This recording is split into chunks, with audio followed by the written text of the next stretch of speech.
Joe and Preacher Smith. Somewhere between 4,000 to 6,000 of them. They came with greed or lust and high ideals, but the frenzied excitement that Deadwood provided well satisfied their pioneer spirits.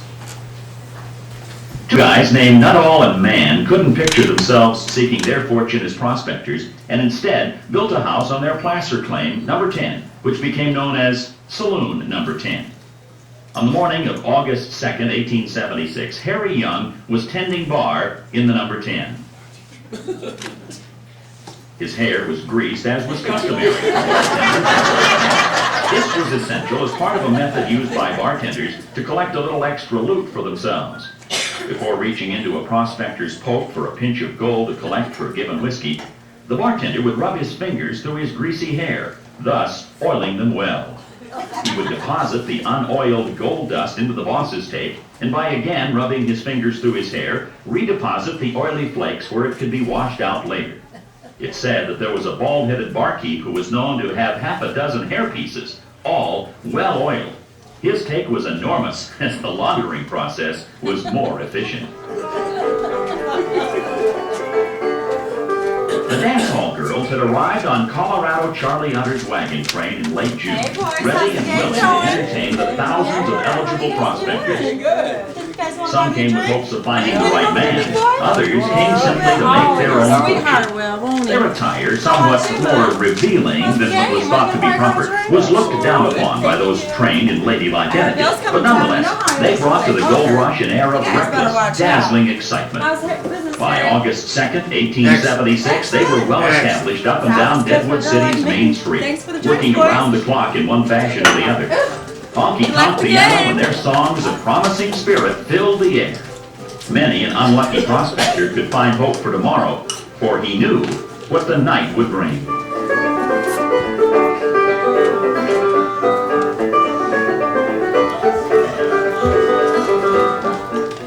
About 3 o'clock in the afternoon, Wild Bill Hickok entered Saloon Number 10, seeking a little poker action. Charlie Rich, a gambler from Cheyenne, Carl Mann, owner of Saloon Number 10, and Captain Massey, a riverboat captain from Missouri, were engaged in a game of draw poker and were quick to invite Bill to join them. Hey Bill, how about joining us for a couple of hands? Well, you bet I will. Let me get a shot. Wild Bill's reputation demanded that he be exceedingly cautious. For instance, he never liked to sit with his back to the door. The vacant seat was so located, and a lively debate between Charlie Rich and Bill resulted in an attempt on Bill's part to get Charlie's chair. Hey, Charlie, why don't you swap chairs with me here? Well, tell you Bill, I'd like to accommodate you, but Bill was not given his request, and grudgingly, with great hesitation, took the empty chair. But after a few minutes, he stood up and again asked Charlie for his chair. Come on, Charlie, you know I sit there all the time. Just shove it on over. No, not today, Bill. Bill didn't win the Charlie. argument either, and on this rare occasion, he settled down, sitting with his back to the door. Wariness, though, kept Bill alert, for all knew him to be a left-handed drinker, leaving his right hand free to handle his pistol. As unpredictable as card games are, Bill found himself quickly losing to Massey, who had lost to Bill the night before. Bill asked Harry for $15 worth of pocket checks. Harry brought them over to Bill and returned to the bar and his duties. Harry, could I get some of that pocket checks from you? Sure. Soon, a shifty drifter known as Jack McCall entered Thank you, the Harry. saloon. Bill quickly turned while drawing his gun. Recognizing McCall as a newcomer to town, he greeted him with a friendly, Sorry about that, Jack. Howdy. then reholstered his gun and resumed the game.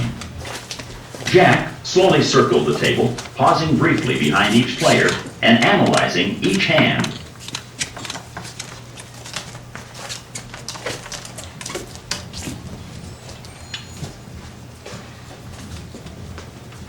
Shot of that whiskey. Wild Bill's attention was on Massey. There was a friendly argument between them, and Wild Bill remarked, Well, Captain, I'm gonna call you bluff and bet it all again you.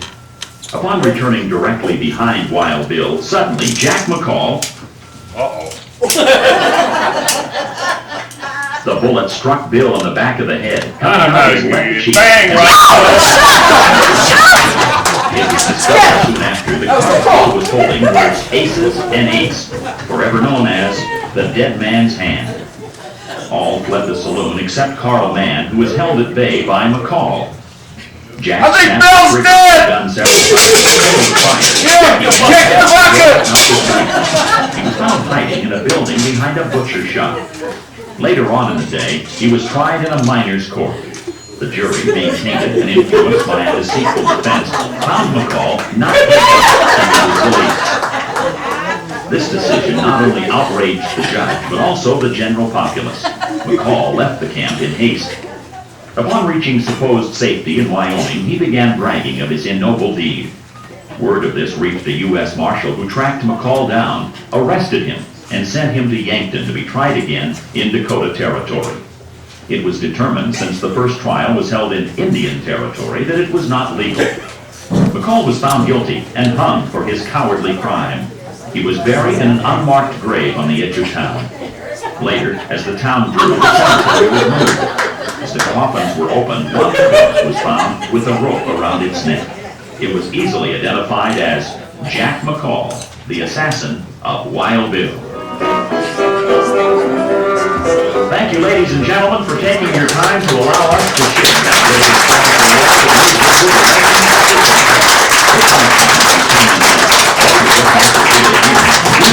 shows every day. 1 p.m., 3 p.m., 5 p.m., and again at 7 p.m. And if perhaps you're looking for a little poker action like Wild Bill, remember, you're in the heart of Bill's famous poker game. There's always a game in the number 10. That's right, folks. There's always a game at the number 10. Now I'd like y'all to give a nice big round of applause for all our little cast of players here.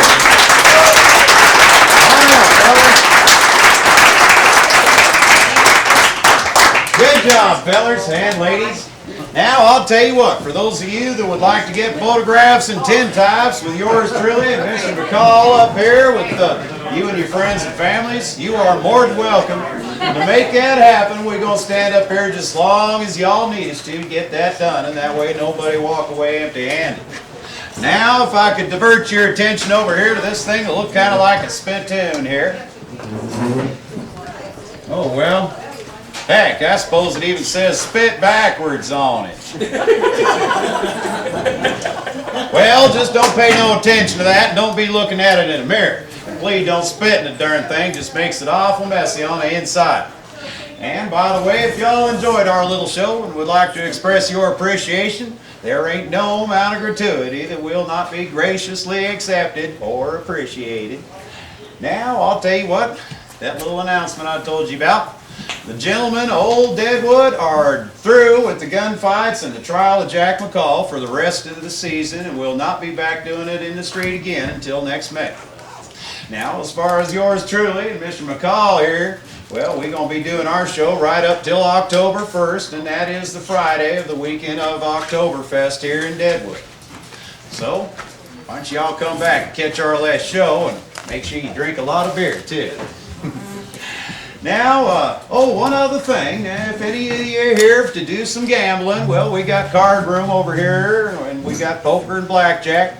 And for those of you who do not know how to play the game of blackjack, well, we got play the game of poker. We got something called Poker Orientation, which would teach you all how to play the game at absolutely no cost to yourself.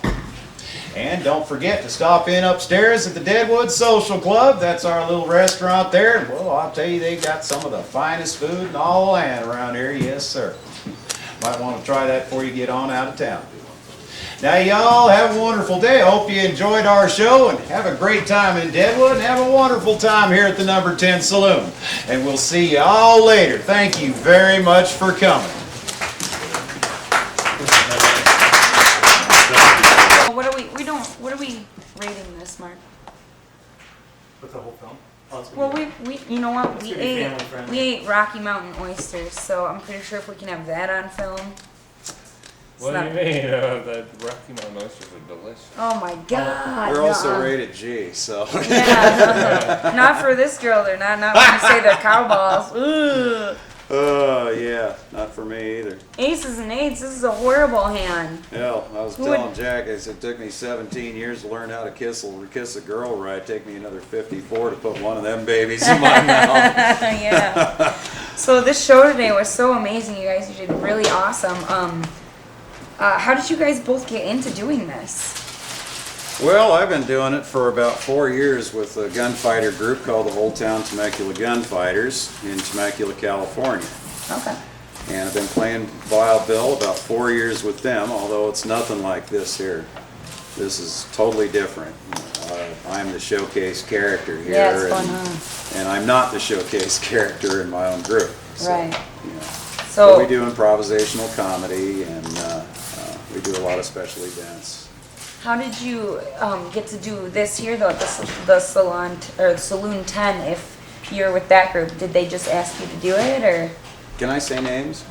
Yeah, you can say whatever you want. Well, one of our gunfighter group associates called Southwest Pistoleros, their head ramrod, a guy by the name of Miguel Corona, does a lot of stuff for History Channel and Discovery. He's also an agent and writer and producer, etc.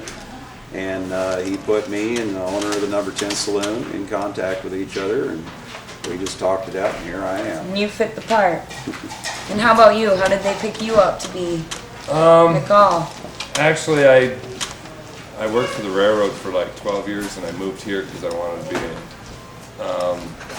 be in Deadwood because I like Deadwood so much. Yeah, it's a sweet And I little saw town. the gunfights in the streets and said I got to get into that. Like, I want to do it. Yep, and so I started talking to people, and eventually the leader of our troop came and interviewed me, and he said, "You'd be perfect. Don't shave, don't cut your hair." And I said, "Right on. I'll save on grooming products, you know." Perfect. So then I got into this, and they asked me if I wanted to play Jack McCall in the Number 10 Saloon, and I said, "Sure." Heck you know. yeah. You wanted to be the bad So, guy. yeah, exactly. So do you guys ever really get mad at each other with those No. guns? Not once. You get along pretty good? That's Yeah. good. Best guy I could work with here. Now, those other people that were sitting here, those are not people that are here every time. Do you pick people from the audience? Yep, every single time. Oh my gosh, that must be crazy for them to And be if part they of don't it. stick their hands up and volunteer, You pull them up here? That's right. Ah, my goodness. That's crazy. So what was I gonna say about, so this is your life. This is what you guys do every day. I mean, you got, how many shows do you have a day? 4 shows a day, and the shows are at 1, 3, 5, and 7.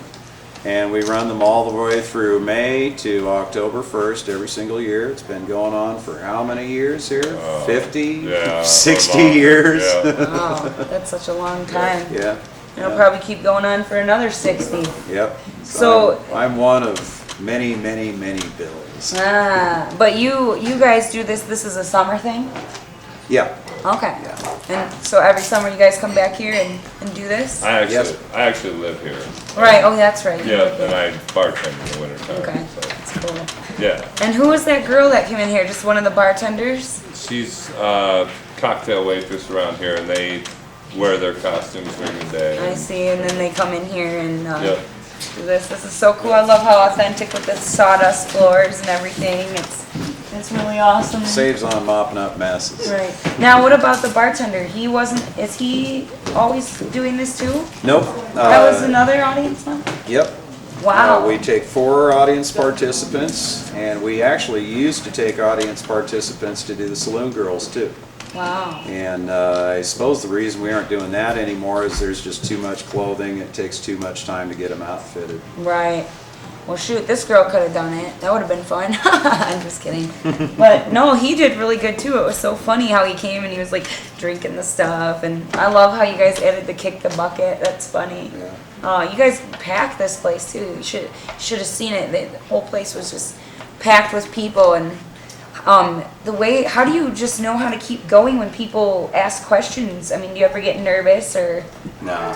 just, No. you know? It's a kind of thing where I've read a lot of information. I've just got it in my head, and if somebody asks a question, as I'm reading new information, I'm picturing it in my head as if I've done it. So I actually have a memory of an image of that incident. Okay. So it's much easier to call on information that you have a mental image of than it is to try and recite information word for Right. word out of a book.